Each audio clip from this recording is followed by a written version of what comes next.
விக்ரம்-1 rocket விண்ணில் வெற்றிகரமாக செலுத்தப்பட்டதன் மூலம் இந்தியாவின் விண்வெளி பயணத்தில் புதிய அத்தியாயம் தொடங்கியிருப்பதாக குடியரசு துணைத் தலைவர் சி.பி. ராதாகிருஷ்ணன் உள்ளிட்ட தலைவர்கள் பாராட்டு தெரிவித்துள்ளனர். Vikram-1, India's first private orbital launch vehicle.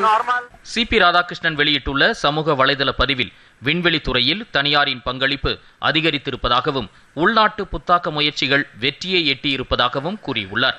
இத்தகைய முன்னேற்றம் சர்வதேச விண்வெளி சக்தியாக இந்தியாவை உருவெடுக்க செய்திருப்பதாகவும் குடியரசு துணைத் தலைவர் பெருமிதம் தெரிவித்துள்ளார். மத்திய உள்துறை அமைச்சர் அமித்ஷா வெளியிட்டுள்ள சமூக வலைதள பதிவில் விண்வெளி துறையை மிகவும் எளிமையானதாக மாற்றும் பிரதமர் நரேந்திர மோடியின் தொலைநோக்கு பார்வையை சாத்தியமாக்க முன்னெடுப்பாக இருப்பதாக கூறியுள்ளார்.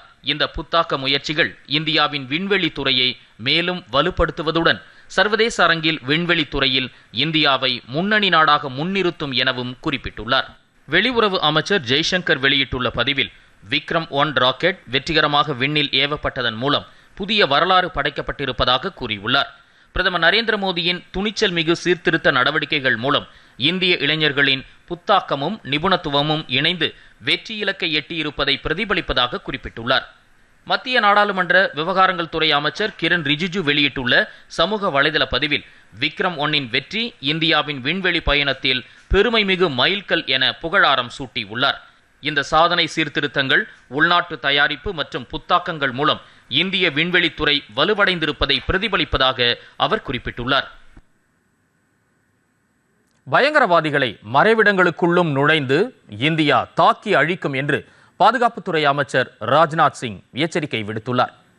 புதுதில்லியில் இன்று நடைபெற்ற ஃபோர்சஸ் ஃபர்ஸ்ட் கான்க்ளேவ் எனப்படும் படைகளின் முதல் மாநாட்டில் உரையாற்றிய அமைச்சர் தீவிரவாதிகளை இந்தியா எவ்வாறு அழித்தது என்பதை ஆபரேஷன் சிந்தூர் நடவடிக்கையின் மூலம் உலகம் கண்டது என்றார். ஆபரேஷன் சிந்தூர் நடவடிக்கையின் போது ஆகாஷ் தீர், ஆகாஷ் ஏவுகணை அமைப்பு மற்றும் பிரம்மோஸ் உள்ளிட்ட மேம்பட்ட ஏவுகணை அமைப்புகளுடன் பல அதிநவீன பாதுகாப்பு உபகரணங்களும் பயன்படுத்தப்பட்டதாக அமைச்சர் குறிப்பிட்டார். பயங்கரவாதத்தை இந்தியா ஒருபோதும் அனுமதிக்காது என்றும் பயங்கரவாதத்திற்கு எதிராக இந்தியா உறுதியான நடவடிக்கை எடுக்கும் என்றும் ராஜ்நாத் சிங் தெரிவித்தார்.